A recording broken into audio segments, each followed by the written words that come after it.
Yeah, sure, that would be great. So we were talking about measures, and I would Yeah. argue that we don't establish measures that we can ever measure ourselves against. So how do we know if we're even moving forwards? Now we would say, well, Mm, we've got more temples than we had before, and sure. congregations are growing. Yeah, that's true. Are they growing equally amongst all stakeholder, demographics? Not really. Probably Okay. not. What No, about book especially distribution? in Is the that West. still Yeah. going gangbusters? Has it gone backwards? Yeah. So coming up with a set of metrics and then even leaders being accountable for those metrics. Right now, you could potentially have a leader, like a temple leader, who's so poor in their human skills that in Mm, fact they're disengaging half their community and it is invisible to the organization. yeah, yeah. So that's a very risky kind of situation. And that's why, Even some temple presidents getting away with abuse and child abuse and stuff like that. That's happened a lot as well. I mean, I'm not going to mention places or names, but I've seen it in multiple places across not just our society, but societies in general, where just because there's a position of authority, they get away with crazy things, and people protect them. Specifically in our society, there are sexual offenders who are protected by others in high ranking or in higher positions of authority. And to me, the idea is like, how can I trust you if you're protecting people who are criminals? I mean, I don't trust you now because you're protecting, and it's not, yeah, it's just, it doesn't compute in my mind. I can't cross that threshold of uh, of giving someone my trust if they're doing things which are not trustworthy. In a just a in a like a common sense space. Yeah. a couple of years ago, a few of us taking inspiration from a reform effort in the mid 80s, something called the Guru Reform Movement, which Mm, dismantled what was called the zonal acharya system. We thought, yeah. oh, maybe we can get a 50-man committee and invite the GBC to at least reassess its effectiveness, particularly because of its failings in child protection. Mm, And, we got a letter. It was very respectful. It was handed to them on Ram Navami and signed by a lot of quite influential people. And they were just angry. Like, initially we how did could get, you accuse us of this? And they, this is they, not who we are. one of the bodies which a few people signed, an advisory body called Sabha, the GBC considered even winding Sabha up because, a few Sabha people had signed this letter. Mm, So, yeah, it comes back to what you're saying about security. And, what we hope is that in time, more enlightened leadership will emerge and emerge. find its way to the top roles.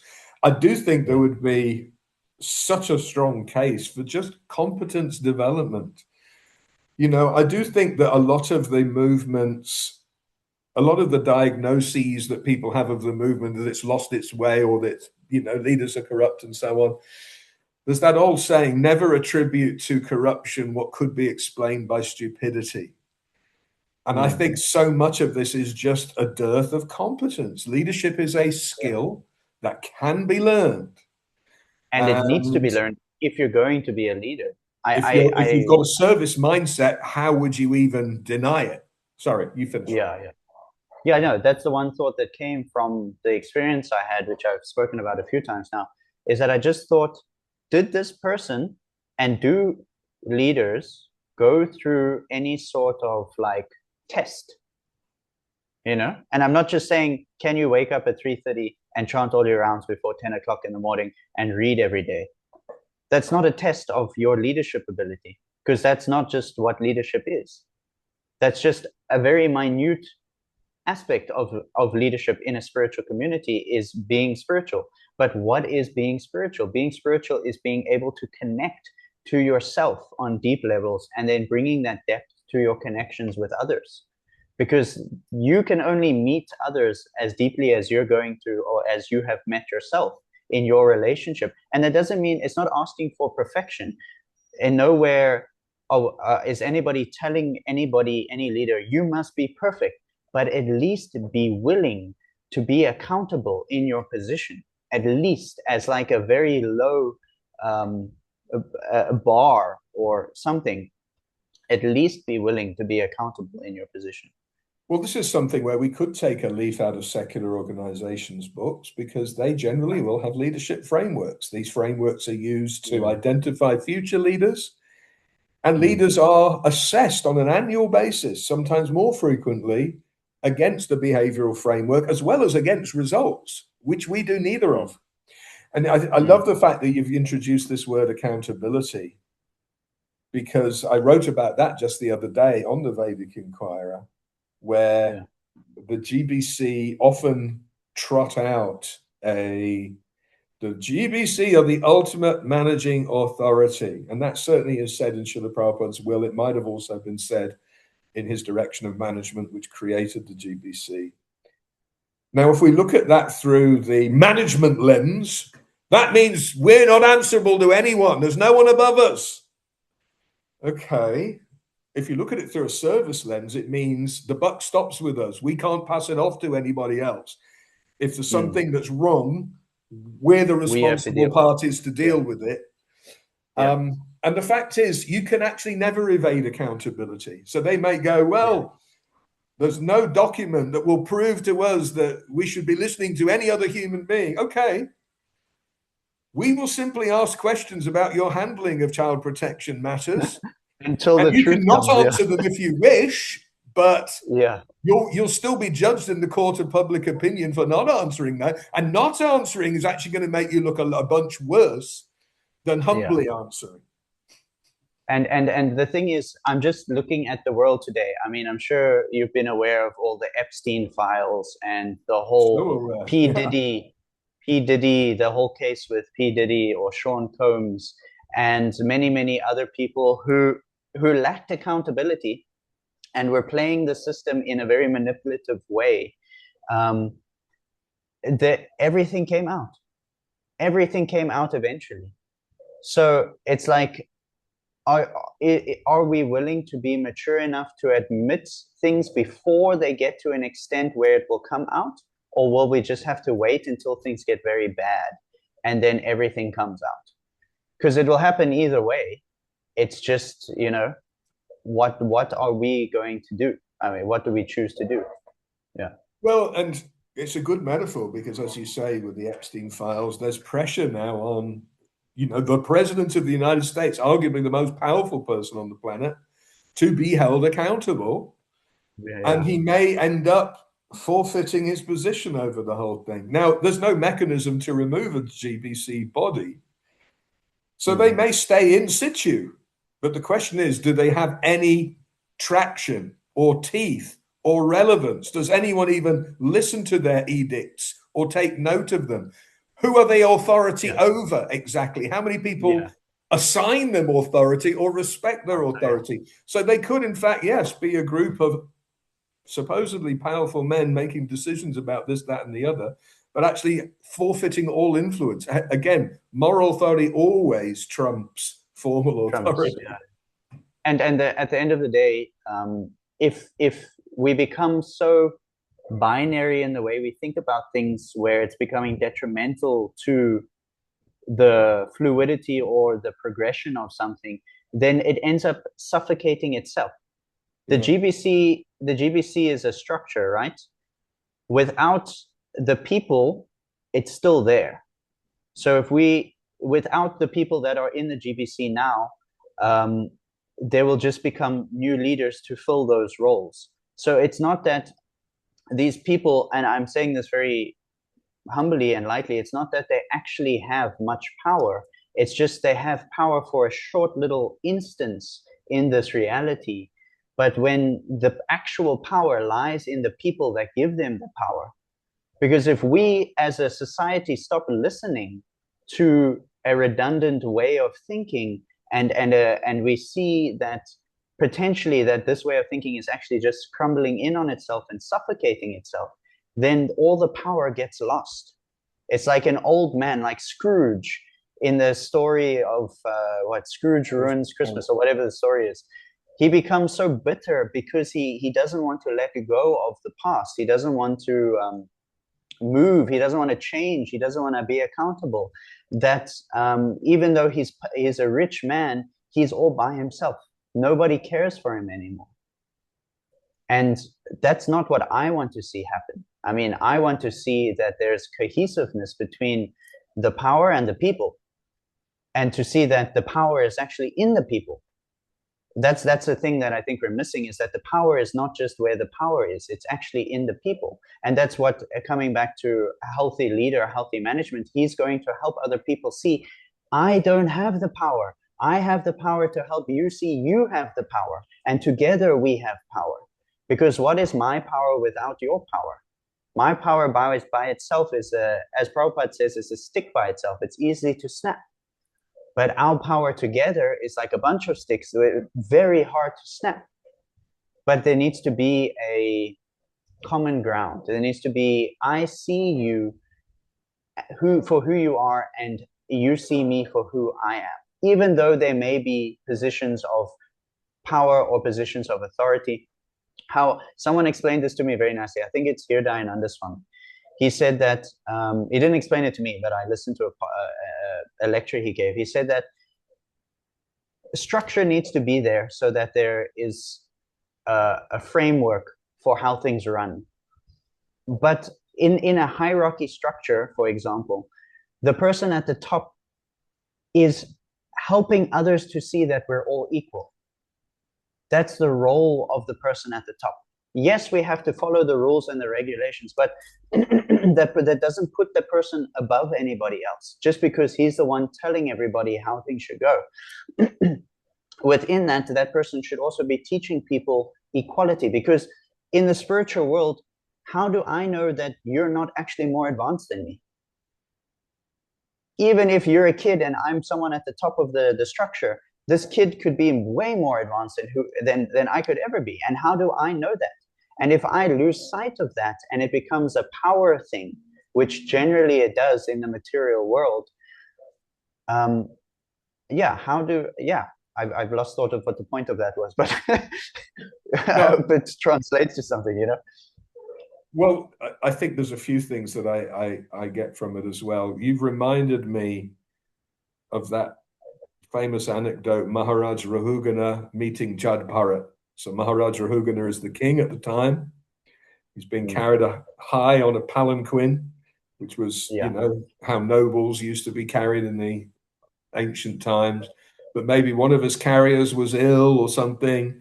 And so he saw this Jad. Jad means like a foolish village idiot. So this was actually an elevated devotee, but he was behaving as if he was a village idiot just to not have any hassles in life. And the king basically thought, well, you know, he's not doing anything useful. He can carry my palanquin. And then he started getting critical because this palanquin carrier, you know, was stumbling. Apparently he was trying to avoid the ant, so he didn't stand on the ant. So suddenly he got a tongue lashing from the king. And he essentially says, well, look, you know, today you're the king and I'm the pauper. But, you know, tomorrow it could be reversed. So you might want to comport yourself appropriate to recognizing your temporal, the temporal nature of power and so on. And, you know, how you treat others will come back to you, and those kind of basic ideas. So I agree. Leaders actually are ones who make other people feel special. Covey used to actually have in fact, the working title for the 8th habit before it actually became the 8th habit was, leadership is seeing others' worth and potential so clearly that they see it in themselves. Clearly not a, you know, simple title for a book, but an interesting idea. And I used to think Prabhupada had all kinds of gifts. He was clearly deeply, you know, knowledgeable in the Siddhanta. He was clearly a very elevated lover of Krishna. He also used to know how to run a business and so on. Mm. He understood psychology. And on this particular topic, and I've lost my train of thought now, but making people feel that their contribution matters. He's still got that talent. He's still doing that for people today. People are still And making them striving feel to please special. Yeah. Prabhupada, even though he's Yeah. not here to reciprocate in a way that we can directly experience. Mm. But people are still knowing that their efforts matter to Prabhupada. And that, I think, is what's missing. That's what causes so many people to disengage, when they feel like no one even cares if I'm here or not. No one even knows who I am anymore. No one even addresses me or acknowledges my existence. What to speak of, listens to my ideas.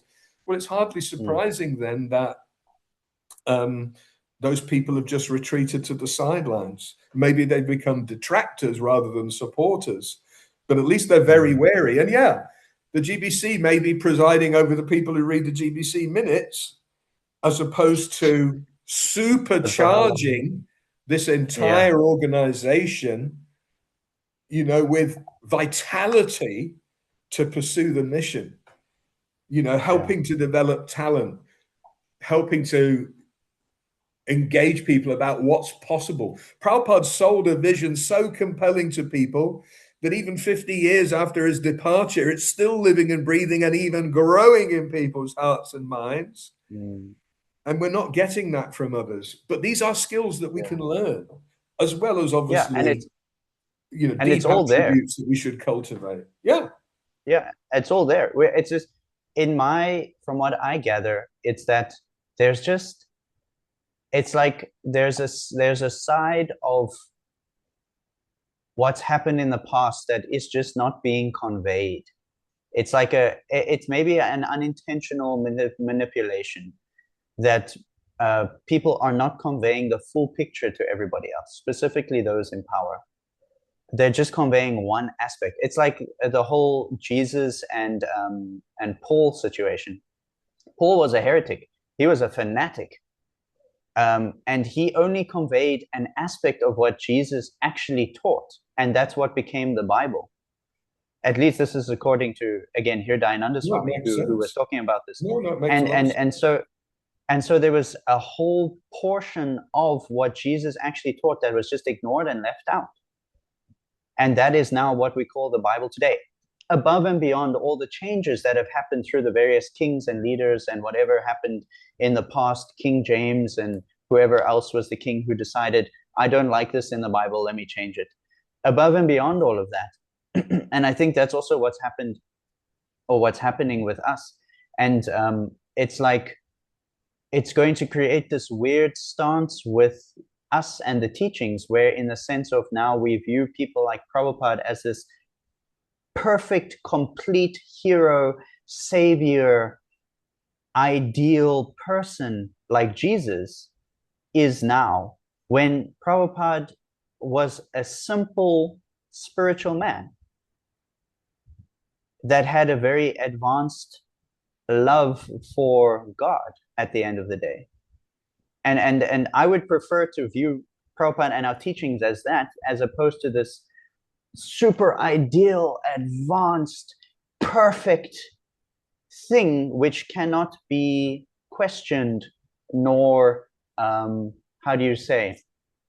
The changed is not the word, but like how do you say? Like molded to fit a certain situation, because that's what Prabhupada did with the teachings. There's a lot of things Prabhupada did for the first time that had never been done in the Gaudiya Math or the other Sampradayas. And he did that to mold to this situation of the West. And I think that's something that it's not like it's not common knowledge, but I think there's a lot of these aspects which are not being communicated or portrayed, because the people who are in the leadership positions, they just have a certain idea of who Prabhupada is, and they have a certain way of thinking, even translating the scripture that we're all reading. And it's just like they're not matching the complete picture. It's a profound point. Sorry, didn't mean to cut you off. No, and I'm not saying that's even like a true viable thought. It's just what I see. you know? No, it's a very important thought. And to your point about vision, Prabhupada had an expansive, broad-hearted vision.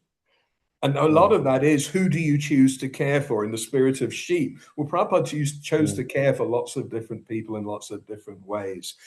He did mm. have a vision in which the house in which the whole world can live, etc., Can live, etc. yeah, yeah. Even Now, Muslims became, I mean, even in the past, Lord Chaitanya, same thing, also broad heart, big heart. He didn't say, you know, you have to be in the caste system, and the caste system is what's going to, or anyway, the caste system, and the caste system is going to determine your place in our society. It doesn't.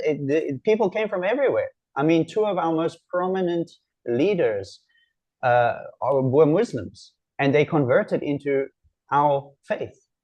And so, yeah. Anyway, sorry. Yeah. well, and it's not surprising that lesser realized beings will not have such an expansive vision. And we might have Yeah. only understood this thin sliver of who Prabhupada is. The Mm. challenge is then we do represent that. And in fact, there's that quite profound saying, I've read it somewhere, you know you've cloned God in your own likeness when it turns out he hates the same people you do. It's a really interesting idea when you apply it to That is these true. things. Yeah, So yeah. there's, for some people, Prabhupada is the Varnashram fanatic. Why? Because that's what I want to make my name. I want to be the Vedic guy who's all about being Vedic. And Mm. that gives me a certain kudos, virtue signaling, etc. So I'll present that Prabhupada passionately cared about Manu Sanghita and women back in the Mm. kitchen. That's actually all about my agenda. I might be able to Me, cherry pick yeah. some quotes where I My, can get yeah, Prabhupada on my side. yeah, But yeah. in reality, it ignores the broader picture that Prabhupada was an innovator. Prabhupada was a social Mm. reformer. Prabhupada was so many Mm. things. Yeah, let's imbibe and represent on the entirety of Srila Prabhupada, or at least let's not be the sticking block where in fact we're not a transparent via media, we now become opaque. You see what I Okay, want yeah. you to see. You see what I tell you is worth looking What I at. tell you. And the And I issue, want you to hate the the issue, liberals like I do. So I'll yeah. tell you that The Prabhupada issue hated them is too. also for us not to become the same way at the same time. It's not that just because I see things this way, that the way Oh, you for see things sure. is now wrong all of a sudden. It's actually a bringing together of both the sides, because again, it's like there's this analogy that in a good for a business to run successfully, you need two people. You need a traditional person or conservative, because they will make sure the day-to-day runnings of that business are going to follow suit. And then you need a more liberal person, because that person is going to bring in the freshness, the new ideas, Yeah, that new fluid energy that will mesh in with um, that stable rock of the conservative way of doing things.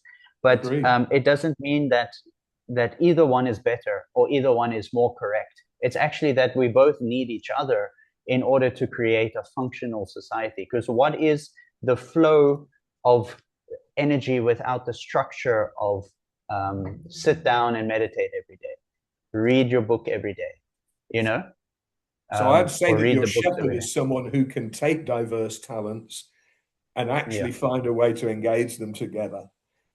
yeah, But a yeah. manager probably would only think in Linear, yeah, boxes to some yeah, extent.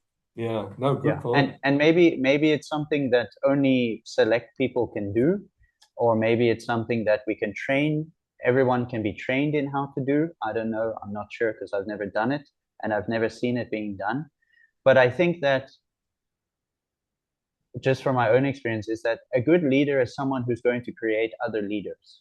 He's not going to create just followers, because at the end of the day, you are a leader in your own rights. I'm a leader in whatever capacity I have, and everybody else can lead in their own way, whether it's a big leadership position or a small leadership position in your own house, um, or in whatever you're doing. That you can be a leader, I can be a leader, and not just me and you, but women, everybody. Like the whole, there's just another topic to maybe for just a different podcast, but like the women being gurus, and how It's been done many, many times before, many, many times in different sampradayas, in different faiths, in different things. It's always happened, but now it's an issue in our one. For what reason? I don't know. But maybe because of all the things we spoke about before. And it's not a diagnosis. I don't think I'm trying to diagnose it and say this is exactly what the issues are. It's just an experience and a lens that I'm seeing through at the moment. And that I think that a lot of people are too, like yourself, to some degree. I'm not saying you see things exactly the way I see it, but yeah, but you can see that there are incongruencies just through the way that things are not being managed and dealt with in a proper way. Like, for instance, if there was a healthy functional system, child protection, it may happen that there may be issues with protecting children, but there will be a functional way of dealing with it. Yeah. But there isn't. And that to me is just screaming, it's alarm bells. It's like something is wrong. Something is not congruent here yet. And ISKCON is a baby child still. It's 50 years old. It's not like we've had hundreds of years of practice, but well, in religious terms, that's almost nothing. Like if you think about the time scale of Islam or Christianity or Buddhism, we're talking thousands of years of coming to strength. Yeah, so 50 years, literally baby teeth, fetus-like. Yeah. And this is obviously a growing, like a growing pain or a growing stretch. Yeah. And of course, we're growing in a particular time in history as well, where we have, modern technology to supercharge our growth. The Christians weren't able to have Zoom calls when they needed to, figure things out theologically or whatever. So we do live in a particular time, and it behooves us in the spirit of Yukta Vairagya to be willing to engage with the world of ideas, not only the world of things. Yukta Vairagya, we've got no issue going to the mechanic, but for some reason we do have an issue going to leadership experts or organizational theorists because, maybe I'm only meant to take Prabhupada's word for it. No, we clearly need to build competence rapidly. And if we think like servants and we're actually in a position to assess how far short we fall of good standards, then what choice do we have other than following the dictates of our conscience and acquiring those skills? Unless we're just happy to preside in a position of influence and comfort, like you were saying earlier. That's scary. That's scary if that's what that takes over. That's unhealthy stuff. It is. I think it is. It's not that it's taking over, but it's coming to light. That maybe that's what the mood is. Because it's definitely not a mood that I'm interested in. It doesn't inspire me whatsoever. I'm sure it doesn't inspire a lot of people. Yeah, and that's the mood I experienced also, coming back to that experience, which is just one experience I've had. But it's just one that I draw information from when I talk. And that it was the same thing. It was just the way that the person had developed themselves wasn't inspiring to me to want to follow what they had to say. And when questioned, I mean, maybe I was wrong in the way I brought things across. And I mean, I'm not perfect either, but when questioned, there was no meeting of there was just no coming forward to meet the questions. It was more like an evasive evade and redirect sort of energy, which was, to me, it's not a trustworthy energy. It doesn't trust me. Without knowing the individual in question, I would say that you were literally in enigma territory. You're obviously not a detractor, but you're also not obedient. In my simple world, those are the only two available labels, and you didn't click. That's the thing. It's not that I'm not obedient. I will follow, but it's just like it will happen when there's like a naturalness in the relationship. I'm not just going to jump and follow because I don't know where you're going. If you cannot show me a clean picture, I already have what I'm doing. Why would I expend my energy to help you to go further off the track when it's leading me away from what's already happening, you know? It doesn't make sense to me. And it doesn't make sense in common sense to anybody, I don't think. Well, if we want to engage intelligent people, we have to learn how to engage with intelligent people. Yeah, exactly. So anyway, Prabhu, I appreciate this talk. I do have to start my work Yes, soon in like quite 30 minutes. understand. So Thank you. do you have any closing thoughts? Anything you would like to finish off with? Where can people contact you if they have, if they want to get in contact with you, or they feel like you inspired them in some way, or yeah. Well, Damodar Das on Facebook, that will take you to me, hopefully. And I'm Sure. very responsive. Sure. I will, if someone wants to email me, deliberateSolutions@gmail.com. So DELIBERATE solutions@gmail.com is a good way to, there's a couple of ways to get hold of me. I hope I can be of service to the devoted community. I do feel like I've acquired a lot of very practical learning in things like organizational effectiveness and leadership. But even if it's just that you want a listening ear, or you want to sound somebody out about some ideas, or think about how you might go about a particular initiative, I'm just happy to, listen and see if I can offer any assistance in some ways. I work as a coach, I work as a consultant, I work as a facilitator. I hope one day I do get the opportunity to work with different temple leaders who are really wanting to get under the hood of the management structure, because I also know how to manage, but in particular want to really re-engage their entire talent population and get them fired up and excited about a collective vision. That, to me, that would be the most exciting use. Or even just to re-establish it's the ghostly culture. So anyway, those are a few offers out there. Bro, maybe if I could make a suggestion, maybe it's not about waiting for something like that to happen, but just starting it. Yeah. I mean, I'm sure maybe you have in some way, but I'm just saying that I think I know with myself, sometimes I'm waiting for the opportunity, but what's going to bring it about is if I start doing it, because it's like that forward moving energy, which will create more forward moving energy. Anyway, yeah.